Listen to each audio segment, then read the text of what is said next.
Aris, please don't say that. We just got married, babe. Don't give up on us because I won't. Naiiyak na naman niyang sabi. Mababaw din ang kanyang luha. Kaya niyang maging matapang sa ibang bagay pero mahina siya kapag tungkol sa amin dalawa. Hinalikan ko siya sa noo at sumabay kina Ben papuntang resort. We rented the whole night for us. Kaya kami lang talaga ang magsa-celebrate. Si Uncle Donato lang ang makakarating dahil hindi ko nasabihan ng aking pamilya sa pagmamadali na makapagpakasal. Alam kong marami pa kaming pagdadaanan kapag nakarating pa kina Mama. Baby pa naman ang tingin sa akin ni Mama na kinakainisan ko minsan. Yun naman talagang totoong dahilan kung bakit ako nag-aral malayo sa kanila na mga magulang ko. I'm sorry, baby. It's just that I feel scared that one day I'll not be able to match you. Malungkot kong sabi sa kanya. That will never happen dahil hindi din ako babalik sa pagiging si Carmela.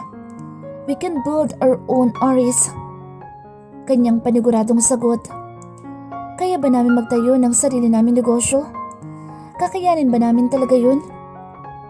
Ngumiti ako sa kanya at niyakap siya. Whatever will be, basta kasama kita, Lian, masaya na ako at naniniwala kong kakayanin ko para sa'yo. Panay ang tingin naman ni Ben sa kanyang salamin kasi seryoso kami nag-uusap dito sa likod. I love you, my wife. Sabi ko sa kanya bago halikan ng kanyang labi. Nakarating kami sa resort at maganda nga. Basta kapag ganitong bagay si Ben ang sabihan mo at maasahan ang kanyang taste. Binuhat ko si Lian sa pagpasok sa loob. Naghiyawan naman silang lahat. Mabuhay ang bagong kasal! Sabi nila sabay nagsaboy ng mga bulaklak sa amin. Gusto ko sana siyang dalhin sa kwarto namin pero makakapag-antay pa naman ako. Mamayang gabi para walang iistorbo sa amin. Kahit buong magdamag ang aming laban. Doodle fight ang ipinahanda ni Ben kaya nakakatuwa. Masarap kumain ng nakakamay. Natutunan ko ito noong napunta ako sa Quezon. Kakaiba silang tumanggap ng bisita. Parang hindi bisita kundi kapamilya. Ay, gusto ko to! Palatak ni Lian. Palapit sa isang mahabang mesa na puno ng sari-saring pagkain. Bukod Diyos lahat ang inihanda nilang inumin na nakalagay pa talaga sa kanyang buko. Natuwa ako na nagustuhan naman niya. Lumapit ako kay Ben at Dina. Salamat, Insan. Kakaiba ka talaga. Sabi ko sa kanya sabay nakipag-fist bump. Wala yun, Insan. Basta maging masaya ka, so suportahan kita. Lagot ka nga lang kina tita at lolo. Sabi niya sa akin. Hiyaan mo, Insan. Invited sila sa aming grand wedding. May inihanda naman ako para sa kasal namin ni Lian pagkapanganak niya sana. Nagkataon lang na napaaga ngayon. Kung ito lang ang paraan para hindi kami maghiwalay pero sa totoo lang, kasal na kami pero may agam-agam pa rin sa akin dibdib. Malungkot kong saad habang nakatingin kay Lian na tuwang-tuwa habang kumakain na sila. Babe! Tawag ni Lian sabay kaway sa amin. Basta ito ang tatandaan mo, Insan. Ano man ang mangyari, huwag kang mahihiyang magsabi sa akin. Anumang oras maasahan mo ko. Tayo lang ang nandito sa Pilipinas para magdamayan. You can trust Dad. Either. Huwag nga lang sa problema. Alam mo na. Kanyang sagot na tinunguan naman ni Dina. Ilang sandali pa at dumating si Tito Donato. Nasaan ang manugang ko? Kailangan kong makilala ang babaeng napapayag siyang magpakasal. Wika niya na papalapit na sa amin. Panay ang tawa pa rin namin dahil nabibitawan niya ang balon kaya lumilipad sa ere. I will marry not. Nakasulat sa isang balon na lumipad. Loko talaga siya. Bakit dito? May sinabi ba si Aris na hindi siya magpapakasal? Tanong naman ni Ben habang nakayakap kay Dina. Oo, hindi daw siya mag-aasawa kasi wala daw babaeng magpapatali sa kanya. Nakapagpustahan pa nga yan kay Daddy. Sagot ni Tito at muling may lumipad na balon. I'm really taken. Napahalakak talaga ako sa kanya. Bukod sa nakasulat na sa balon ay mayroon pa siyang pang-aasar na sinasambit. Dalawa na lang ang natira na balon dahil nakakabit sa cake at bouquet ng bulaklak. Please take care of my crazy heart. Kaya wala siyang asawa eh. Walang naniniwala sa kanya. Tito Donato, nakakahiya naman sa asawa ko yung mga nasa balon mo. Baka mamaya meron ka pang nilagay sa cake ha? Banat ko na napahalakhak naman siya. Proud ka na sa pagsabi ngayon ng asawa ha? Hala, nasan siya? Ipakilala mo na siya sa akin. Palatak ni Tito Donato kaya inakay namin sa kinaroroonan ni Lian na masayang kumakain ng alimango kasama ni Jasmine. Baby, tawag ko kay Lian. Tumayo naman siya at lumapit sa amin. Baby, siya pala si Tito Donato, kapatid ni Papa at ni Tita Eva. Pagpapakilala ko pero parehas silang nagulat pagkakita sa isa't isa. Charles' personal voice. Hindi ako makapaniwala na pagkatapos nga ng 4 na taon, ay makikita kong muli ang aking kapatid na akala namin ay patay na. Tama ang kutob ko na buhay siya dahil wala namang bangkay na nakita noong lumubog ang yate ni Prince Robert. Ngunit malaki ang kanyang pinagbago at higit sa lahat ay buntis. Nakapag-asawa na siya ng isang ordinaryong lalaki. Calling Dad. Charles, bungad agad ni Daddy. Dad, you can't believe this, but I saw Carmela. Ipinamalita ko agad kay Daddy. What? Yes, Dad. Totoo nakarating sa akin na balita. Nandito siya sa Pilipinas. Muli kong dugtong. Kung sigurado kang siya nga si Carmela, iuwi mo na dito para matuloy ang usapan na kasal kay Prince Robert. Utos agad ni Daddy. Hindi man lang kinumusta kung anong lagay niya. It's not easy, Dad. Why? She's already married and pregnant. Parang bombang pasabog ko kay Daddy na ikinagulat niya lalo. Charles, I don't have time with your lies. Huwag mo siyang pagtakpan at iuwi mo na siya dito. Or else, marry Karina. Tom, may nakumura sa kanya. I hate that woman and I love someone else. What should I do now? Napabuntong hininga ako ng malalim. Aburido akong hindi makapagdesisyon kung ano ang gagawin ko. Kilala ko si Carmela. Walang pwedeng dumiktas sa kanya. Hindi ko din gusto si Karina. Ayokong pakasalan ang maarting iyon. Ayoko din naman na magkaroon kaming muli ng alitan ni Carmela. 1 buwan ko na dito sa Pilipinas pero hindi ko na makita kung saan napunta si Carmela. Wala na akong nagawa sa biglaang pagluwas ni Daddy para kunin siya. Nagpadala pa ng ibang tao si Daddy. Gusto ko mang tulungan si Carmela pero hindi ko kayang kalabanin si Daddy sa ngayon. Dad, are you really going to do this? She's married now. Tanong ko sa kanya. Tell me, where did you find her? Seryoso niyang tanong. Hindi pinansin ang aking tanong. Here in Manila, pero hindi ko na sila nakita pang muli. Malungkot kong sagot. Hindi mo makikita dahil hindi ka naghahanap. Excited si Robert nung ibinalita ko na hanap na si Carmela kaya kailangan natin siyang iuwi. Charles. Mariing saad ni Daddy. I'm sorry, Carmela. Sana hindi ko na lang pala sinabi kay Daddy na nakita na kita. Kung nasaan ka man ngayon, huwag ka na sanang lumabas pa. Pag-igihan mo ang pagtatago dahil hindi mo alam kung ano pa ang kayang gawin ni Daddy para lang sa negosyo. We are just a mere puppet, not his children. Narinig kong nagbigay na siya ng signal na simulan ang paghahanap kay Carmela kasama ang kanyang asawa. Alam kong kayang labanan ng asawa niya ang mga bodyguard pero kapag mga tauhan na ni Daddy, malabo iyon. Madayang lumaban ang mga tauhan ni Daddy. What should I do now? Kailangan ako ang unang makahanap kay Carmela bago sila. Umalis ako ng maaga at bumalik sa mall kung saan ko sila nakita. Humingi ako ng tulong sa kanilang security para makita ang CCTV noong nandito sila. Hindi naman ako nagkamali at nakuha ko ang plaka ng sasakyan na ginamit nila. Pumunta ako sa Starbucks at bumili ng isang grande na caramel macchiato. Bago binuksan ang aking laptop at hinanap sila. Ginamit ko ang aking hacking skills at nalaman ko kung kanino ang sasakyan na ginamit nila. Parang pamilyar sa akin ang pangalan ng may-ari. Nabasa ko na ito. Saan ko nga pala nabasa ang pangalan na yan? Tumayo ako at lumabas sa coffee shop. Pinuntahan ko ang bahay ng may-ari ng sasakyan. Tinanong ko sa gwardiya kung paano ko makakausap si Leandro ngunit ang weird ng kanyang sagot. Ilang taon na daw hindi napapadpad dito sa Leandro. Tanging ang bunso niyang anak at isang kapatid ang umuuwi sa 2-story na bahay na ito na kanyang binabantayan. Kuya, kailan ho ang huling may pumunta dito? Tanong kong muli sa kanya na may tamang pag-iingat. Noong nakaraang linggo lang ho, pero bumalik na po siya sa ibang bansa kaya sarado na muli ang kanilang bahay. Inilabas ko ang aking cellphone at ipinakita ang larawan ni Carmela at ang kanyang asawa. Sila po kuya. Saan ko sila pwede makausap? Kapatid ko po kasi ang babae. Sabi ko sa kanya. Si Ma'am Lian po. Pumunta po ng Palawan. Doon po kasi nakatira ang pinsan ni Sir Aris. Napakunot-noo ako sa kanyang sagot. Lian? Ibinalik ko ang aking cellphone sa aking bulsa at akmang aalis nung makita ko ang isang Land Rover na puti papunta sa aking pwesto. Umusin na ito sa gwardya at pinagbuksan naman siya.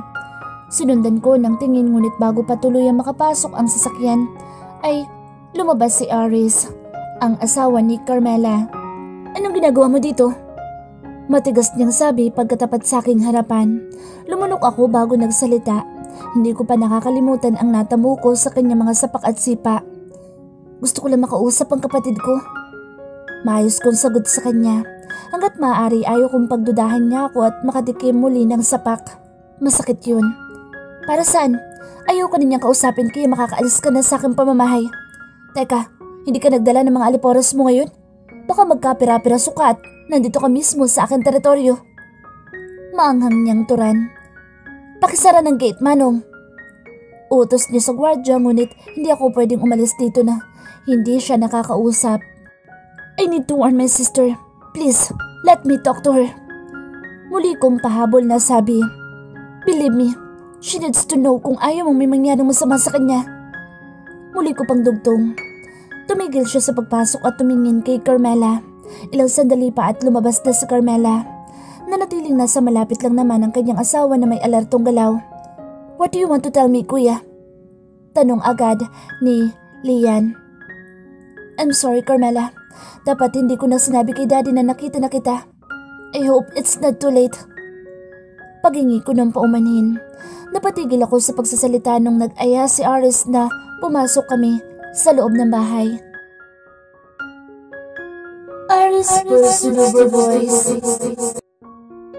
Habang nagtitimpla ko ng kanilang inumin, ay panay ang lingon ko sa kanila. Ayoko may mangyaring masama kay Lian. What do you mean? Natatakot na tanong agad ni Lian. Nanginginig siya sa takot. Dad is already here and he deploy his people to look for you. Inunahan ko lang sila. You should not come back here. Sabi ng kanyang kuya na lalong nagpanginig kay Lian. How dangerous is their father para matakot sila ng ganito? What? Bumalik na kayo kung saan kayo nagtago.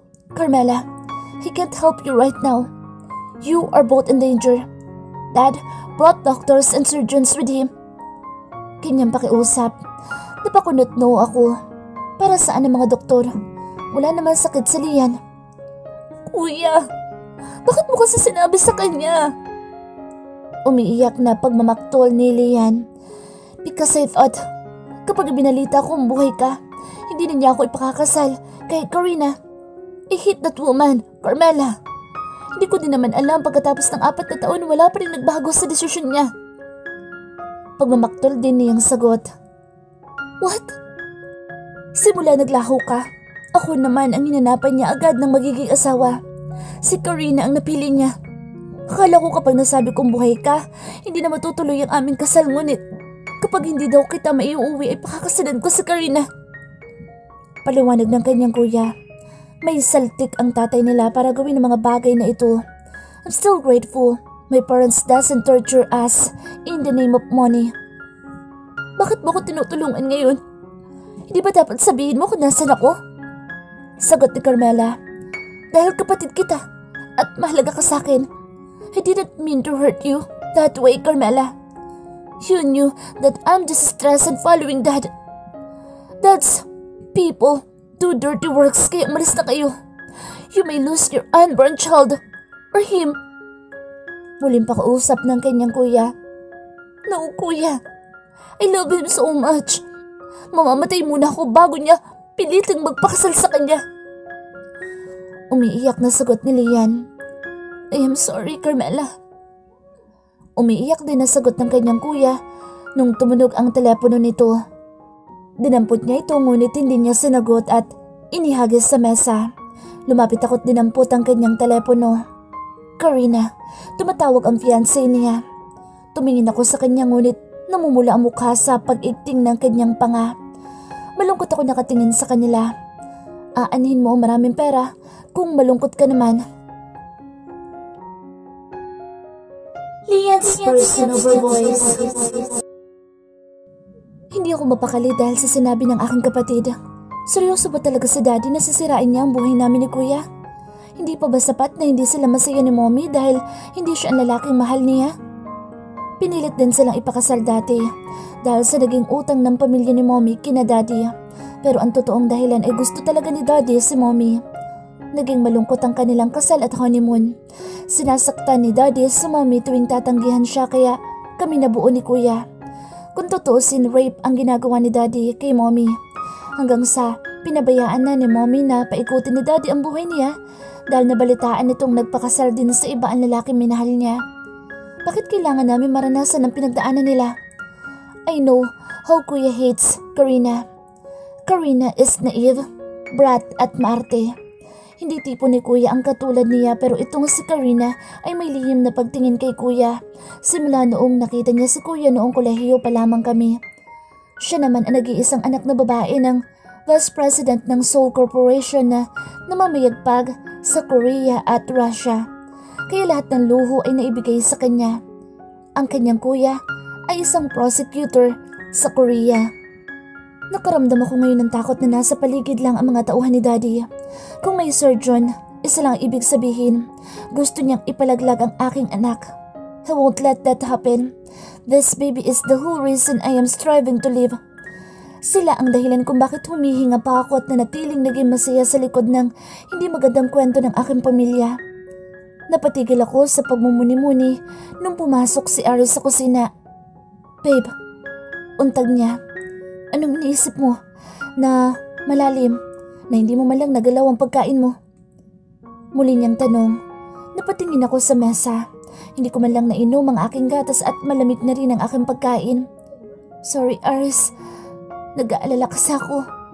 Honestly, nakakahiya man na aminin pero my dad isn't human. Kapag negosyong usapan, business first before us. Nahihiya kong turan. It's okay, babe. Dahil kayo ng anak natin ang kailangan ko. Makita ko lang kayo na masaya at malusog. Masaya na ako, Lian. Umiiyak akong yumakap sa kanya. Hindi ko lang siya basta mahal. Mahal na mahal ko siya at kailangan ko siya. Hindi ko siya kayang mawala sa akin at saktan. Babe, pinapaiyak mo na naman ako. Mahal na mahal din kita dahil kailangan kita sa buhay ko. Ikaw lang at ang magiging anak natin, sapat na para magpatuloy ako mabuhay. Umiiyak akong sagot sa kanya. Shh, please babe, don't cry. Kanyang malambing na pakiusap habang hinahaplos ang aking likod. Pilit ko naman na isinisiksik ang aking mukha sa kanyang leeg. Babe, please, ipaglaban mo kami kay Daddy. Huwag mong hahayaang kunin kami ni Daddy sa'yo. Hindi ko kayang mawala ka sa akin, Aris. Para akong basang sisiw na umiiyak na pakiusap sa kanya. Promise, Lian, hindi ako mawawala sa buhay niyo. Kahit hindi mo hilingin pa, ipaglalaban kita. Tanging si kamatayan lang ang pwedeng magpahiwalay sa atin. Mahal na mahal kita, asawa ko. May luha sa mga mata niyang sagot sa akin. Sapat para mapanatag ang aking damdamin. Nakalimutan ko kung ano ang problema namin. Hinalikan ko siya na maalab at puno ng pagmamahal hanggang sa muli kaming makalimot. Bago ko makabalik sa aking katinuan ay kapwa kami umungol at lalong naging maalab ang aming halikan na puno ng pananabik. Kapwa kami nagtatawanan pagkatapos ng aming mainit na pagniniig. I really can't resist you, babe. Nasaktan ba kita? Hinihingal pa rin niyang natatawang tanong habang tinutulungan akong bumangon. No, babe. You made my day fantastic. Malandi ko namang sagot. Napahalakak siya bago niya ako buhatin at dalhin sa sala. I'll bring your milk here. Magluluto ako ng ating lunch bago ako umalis. May kukunin lang ako sa post office bago tayo umuwi mamayang gabi. Kanyang paliwanag. Tumango ako at kinintalan siya ng halik bago hayaang makabalik sa kusina. 3:00 na ng hapon pero hindi pa bumabalik si Aris. Malapit lang naman ang post office na pinuntahan niya. Napabilis ang kabog ng aking dibdib. Sinubukan ko siyang tawagan ngunit unattended ang kanyang telepono. Oh my God, Aris, nasaan ka na ba? Huwag mo kong tatakutin ng ganito pakiusap. Nanginginig kong usal na dasal. Nagmadali akong dinampot ang aking telepono nung tumunog. I'll be there in a few minutes, baby. May bibilhin lang ako sa mall para sa'yo. Kanyang text. Napasa po ako sa aking dibdib na sumandal sa sofa. Umakyat ako sa aming kwarto para magpahinga sandali. Inaantok na naman kasi ako at gusto kong kumain na naman ng fried chicken. Bumalik ako sa kusina at kumain muna ng pritong manok. Halos maubos ko ang niluto kanina ni Aris. Alam kasi niya na ito ang aking snack bago ko matulog kaya lagi may nakahandang pritong manok sa mesa. Natatawa akong tumayo at nilinisan ang pinagkainan ko. Pagkatapos ko mag-burp ng malakas. Napakatakaw mo na anak. Kaya ito, tumataba na si mommy. Bulong ko sa kanya habang hinahaplos ang bilugan kong tiyan. Nakatanggap ako ng tawag kay kuya na nakuha ng tauhan ni daddy si Aris at binigyan sila ng ultimatum to finish my husband. Nagkandadara pa ako na dinampot ang susi ng sasakyan para pumunta sa Cavite kung nasaan siya dinala. Mabilis ang pagpapatakbo sa aking sasakyan at lahat ng sagabal sa aking harapan ay binubusinahan ko. Na akala mo meron akong emergency pero hindi naman ospital ang sadya ko kundi sa isang liblib na lugar. Nakarating ako sa warehouse nang wala pang 1 oras. Nagmadali akong bumaba at tumakbo papasok sa abandonadong lumang malaking bahay na naging warehouse ng mga taga dito. Please, Aris, lumaban ka. Umiiyak kong panalangin habang malapit ako sa pintuan. Aris! Sigaw ko agad. Pagtulak ko sa malaking bakal na pintuan. Nanghina akong napaupo sa sahig pagkakita kay Aris na nakahandusay sa sahig na duguan at walang malay. What have they done to him? Umiiyak akong tumakbo palapit sa kanya ngunit wala siyang malay. Nanginginig akong sinubukang hawakan siya. Aris! Umiiyak akong pagtawag sa kanya. Aris! Muli kong tawag na pagyugyug sa kanya ngunit bumulagta siyang patihaya na wala nang malay. What did you do? Sigaw kong tanong sa kanila. Walang umimik sa mga nakatayong tauhan ni Daddy. Nanatili silang nakatingin sa amin. Aris, gumising ka please.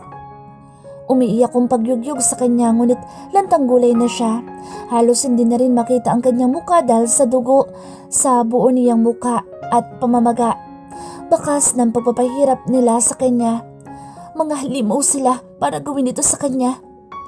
Pumalahaw ako sa pag-iyak na yumakap sa kanya. Aris, please wake up. Huwag mo kong iwan. Nangako kang hindi tayo magkakahiwalay. Pagagulhol kong bagyakap sa kanyang lantang gulay na katawan. That's enough, Carmela! Sigaw ni Daddy pagkapasok dito kung saan nila dinala si Aris. Tumingin ako sa kanya ng masama. Oo, titigil na ako sa aking kahibangan at sawan-sawa na ako sa buhay na binigay mo sa akin. You are not my father. Wala akong ama na isang halimaw. Sabi ko, sabay dinampot ko ang kutsilyo sa tabi ni Aris at nilaslas ang aking pulsuhan. Saka, umunan sa dugo ang dibdib ni Aris, kasabay ng pagpatak ng aking luha, ang pag-agos ng dugo sa aking kamay. Mahal na mahal ko si Aris. Narinig ko ang pagsigaw ni Daddy bago ako nawala ng malay. Malayo ang ospital dito, sa warehouse na pinagdalhan nila kay Aris. Kaya, parehas kaming nanganganib ang buhay. Charles' personal voice. Sinundan ko si Daddy. Pagkatapos siyang makatanggap ng tawag sa kanyang tauhan at hindi nga ako nagkamali na nakita na nila ang asawa ni Carmela. Tama din ang hinala ko na hindi sila patas lumaban. Kayang-kaya silang patumbahin ni Aris ngunit dahil sa droga na itinurok sa kanya ay nanghina siya. Gusto ko siyang tulungan ngunit hindi ako pwedeng magpakita sa kanila. Kailangan kong manatili nakasabwat ni Daddy. Halos madurog ang puso ko na panoorin siyang binubugbog pa rin kahit na wala na siya malay. Hindi pa sila nakontento at sinaksak pa siya sa tagiliran para hindi siya makalaban. Umalis si Daddy pagkakitang isa siyang lantang gulay na. Ang hindi niya inaasahan ay ang pagdating ni Carmela. Nakakahabag makita ang taong mahal mo na naliligo sa sarili niyang dugo. I'm sorry, my dear sister. Kagat kong aking kamao na umiiyak sa isang sulok ng warehouse na nanood sa buong pangyayari. Ang hindi ko inaasahan ay ang paglaslas ni Carmela sa kanyang pulso.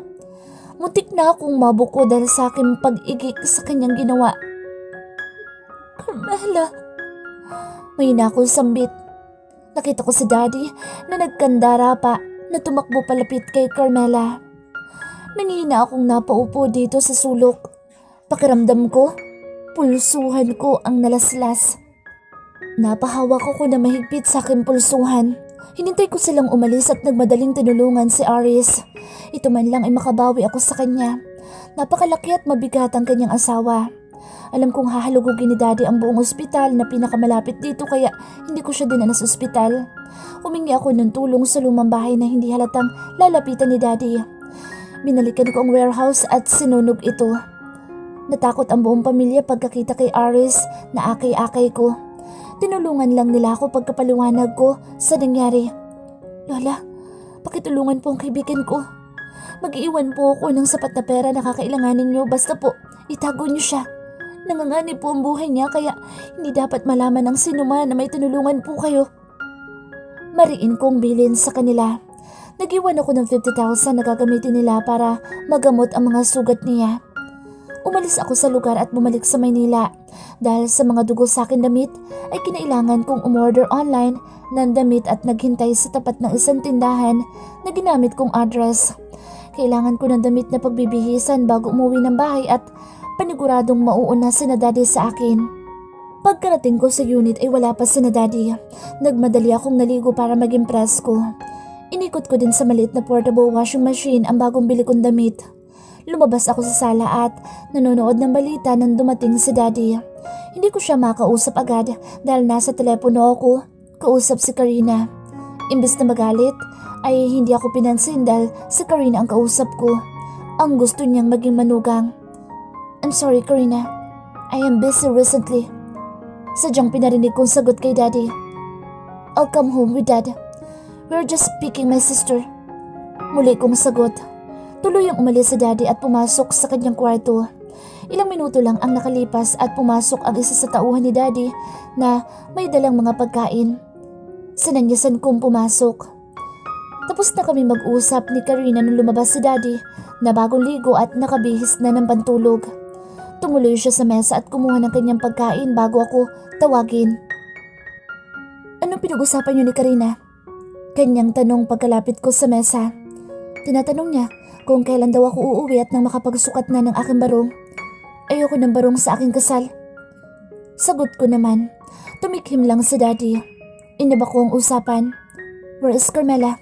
Nakausap niyo na ba siya? Tanong ko. Kunwari hindi ko alam kung ano ang nangyayari. Aalis tayo bukas ng gabi kasama siya. Hihintayin tayo ni Prince Robert sa airport. Sagot niya na parang walang problema. Lumaki ang aking mga mata na tumingin sa kanya. Really, Dad? Tanong ko sa kanya. Ibabiyahe ba niya si Carmela sa kalagayan niya? Is she alright? Bakit? May dahilan ba para hindi siya sumama sa atin? Tanong niya. How about her husband, Dad? Pumayag ba siya? You know she's already married. Sagot ko sa kanya. Pilit kong itinatago ang pagprotesta sa akin tono. If that's the case, kailangan kong bumalik sa lugar kung saan ko iniwan si Aris. Kailangan ko silang mabili na ng husto at mag-iwan ng pera, saka contact number, kapag gumising siya at para kung may emergency. This is the safest for now, na hindi ko pa alam ang status ni Carmela.